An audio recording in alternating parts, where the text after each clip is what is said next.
This is a special edition of Late Night Health. I'm Mark Alyn. Have you thought about how you talk about COVID-19, the quarantine, with your kids, especially your young kids? Well, there's a new book out, and it's free, and I recommend it. We're going to tell you how to get it. It's actually on the screen for you right now. The book is called Screens, Beans, and Quarantines by Mel Kaspin Blume. I'm going to read a couple of this sentences for you, a couple of paragraphs. I think it's worth it.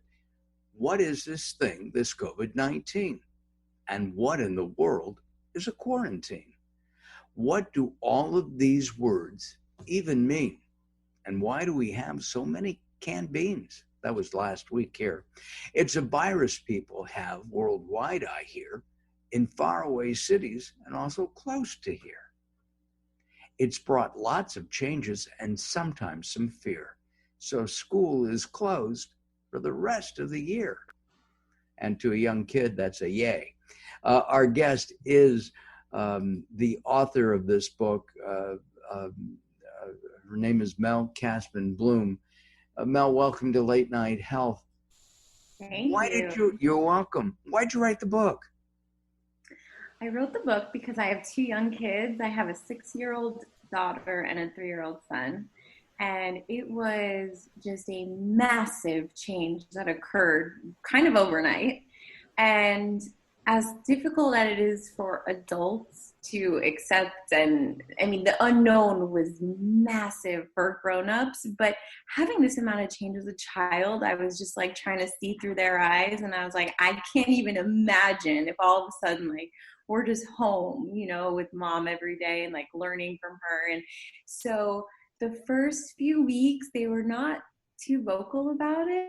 Like, we tried to be excited, like we have spring break together early, and it was just really exciting. But then the reality started to hit in, you know, like, why is everyone wearing masks? Why aren't we leaving the house? Why is everyone wearing gloves? Like, why are groceries taking you an hour to wipe down? You know, so all these questions started happening. And then my 3-year-old asked, are we just going to get the virus when we walk outside?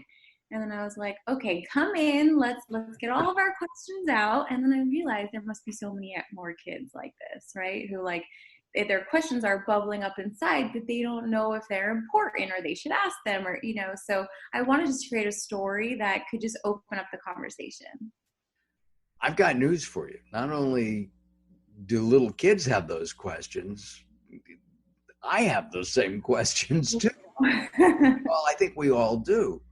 Going to the market is difficult. My wife keeps saying, you know, be careful, but what do? I'm just outside of LA. I'm in Thousand Oaks, and we can't get food deliveries out here. Okay, so I have to actually go into the market. Besides which, I like to see what I'm buying. It's a fetish, but what can I say? All right. I understand. Mm-hmm. How do you think kids are processing this? I mean, this is hard for adults. It's got to be just weird for kids. Yeah. And I feel like it comes out in different ways. Like, some days when they're not thinking about it, it's fun. You know, it's just fun. The day flows and it's great. But there are definitely days, like when my 6-year-old, when it hit, like she wasn't going back to school and she loves her teacher and her class.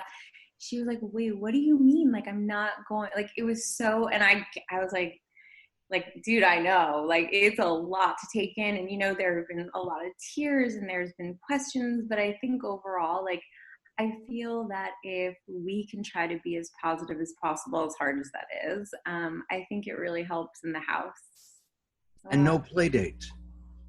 No play dates. I mean, we've seen people outside. People have come to the sidewalk and we stand on the porch. So I would love for them to see people. So we've done that. I mean, we see our neighbors when we go outside. We go on scooter rides with masks and just stay away from people. But yeah, it's definitely a huge change just for everyone. You're in the LA area, Mm-hmm. right? So how is it walking down the street and seeing neighbors, friends, and even people that you don't know with your kids? We really only we walk in the front yard on weekends. We'll do like a short walk and avoid people. And they got used to it pretty quickly. In the beginning, of course, it was so strange, and they had to wear the wearing of the masks. Obviously, it was one of the largest changes. But I think they kind of are getting used to it. And my birthday was 2 days ago, and we had Happy people come birthday. by and Thank you. And my 3-year-old would say to one of my friends, like, well, you can't come near us because of the virus. And until it goes away, we can't hug you. So I think there's like a slow acceptance to this odd way of life right now.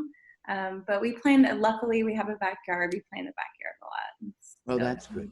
I don't know. In LA, are you supposed to wear a mask when you're outside?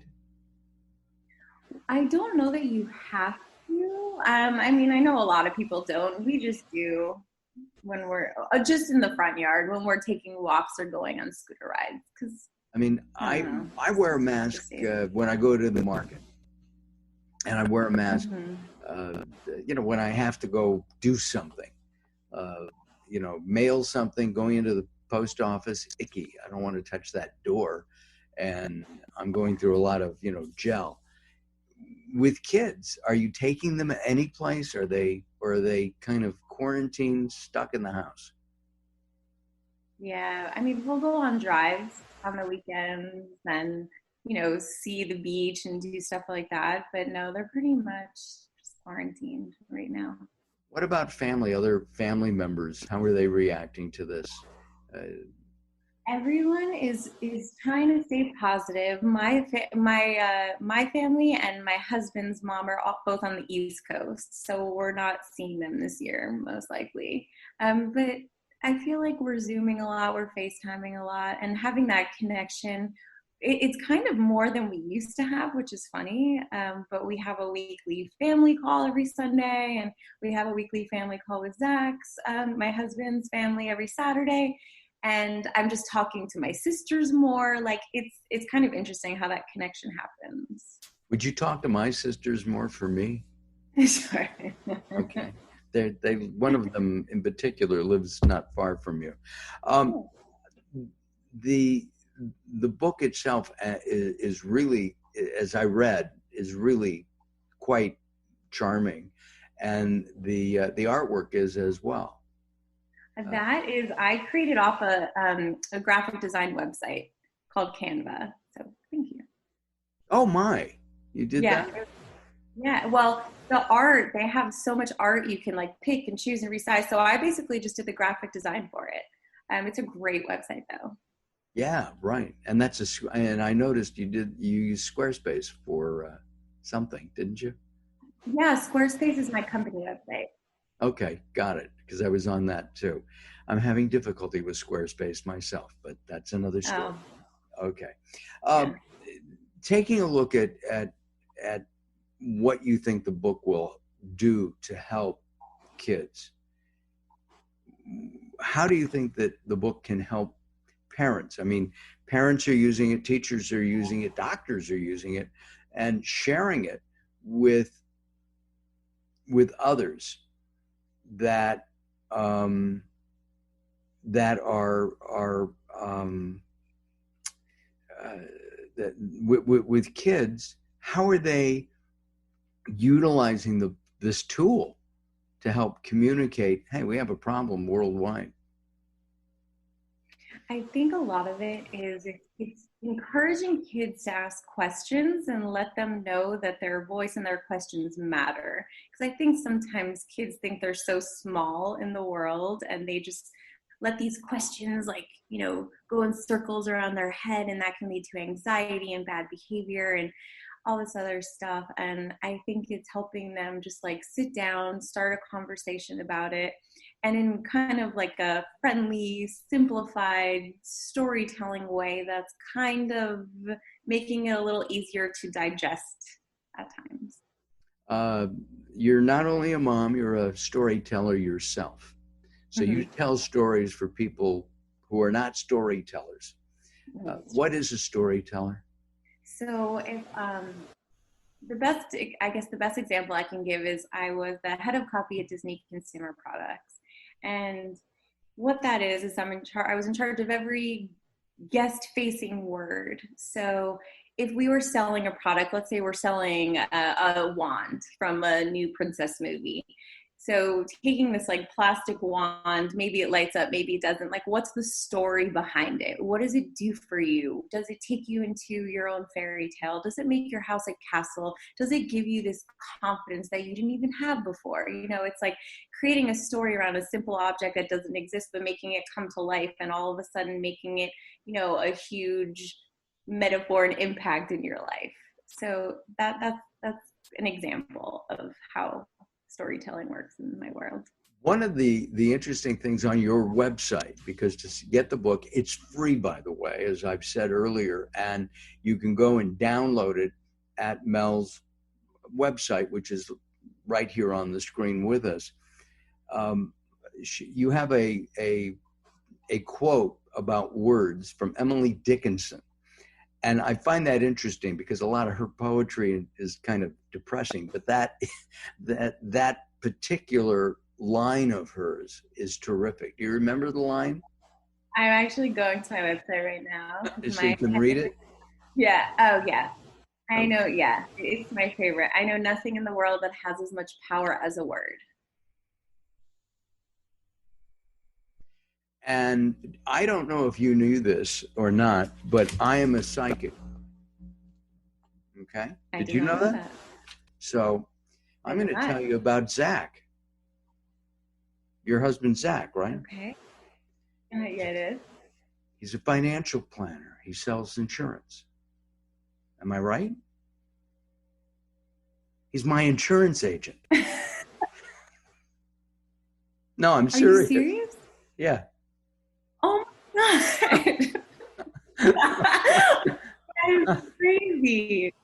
Yeah. Oh my God. That is the smallest word. We didn't know that until she said Zach and her Blume. It's very funny. We didn't know that at all. It just. That is crazy. Oh my goodness. That is a small world. It is a very small world. Yes. I've been trying to get your husband to be on this show and talk about insurance companies, and he doesn't want to do it. He's a chicken. He's afraid he'll get fired, and they won't let him. But one day. Okay. You talk to him for me, won't you? And tell him he owes me another pastrami sandwich. I have paid my my premiums. Oh my God! Is that hysterical? Funny. Yes. So very, very funny, very small world. Mel, in closing, anything else that you want to talk about? I mean, COVID-19 as an adult and as it affects kids. Yeah, I guess I would just leave it with to any like parents listening, and I'm sure everyone's felt this on their own, but just in case, like just showing them as much love and hugs as possible, because they're not getting the high fives and the hugs from their friends and the playing with their hair from the friends. Like, they're not getting that right now. So I try extra hard to just like hug them all the time, play with their hair and do like different things just to show them like they're so loved, and I don't want them to miss the sense of touch. So yeah, I would just. And that's really important. That's what I'm missing in meeting people. That tactile feeling. I'm on Zoom a lot, or one of the other platforms that we can record with or meet people, even with family. Back east, our daughter is living in DC, and we FaceTime all the time. Have I got a match for your son? And it is so strange. I have a friend, he's an artist, and we would have lunch every couple of weeks, and we haven't seen each other now in over 3 months. And that's just so unusual. And he's technically challenged for whatever reason, and can't Zoom. So he is, in fact, he hasn't seen his great granddaughter. It's terrible. Can't. COVID-19 has many ramifications. It really does. Mel, thank you very much for joining us. Apparently, we're family.